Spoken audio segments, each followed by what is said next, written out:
ምንዳችንም ከፈጣሪያችን ነው። አማራ ክልል የመጨረሻ ምክሬ ይሄ መንግስት የሚያመጣውን ችግር ለመከላከልና ለማለፍ ስራ እየሰራን ከተማችን እያሳመርን ሰላማችን የጠበቅን አይረባም መንግስት ብለን በካራችን እናባረው፣ ችግር የለውም። ስራ እያበላሸን እያፈረስን ግን አይሆን። አሁን ኦሮሚያ ክልል ስንዴ አምርቶ አማራ ክልል ስንዴ ሲቸገር የአብይ ችግር ነው ካላችሁ ትክክል አይደለም። እኔ እኮ አምርቱ እያልኩ ነው።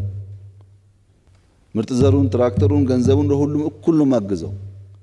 እሺ ብሎ የሰራ ያተርፋል፣ ምን ዋጋ አለው ያለው ይከስራል።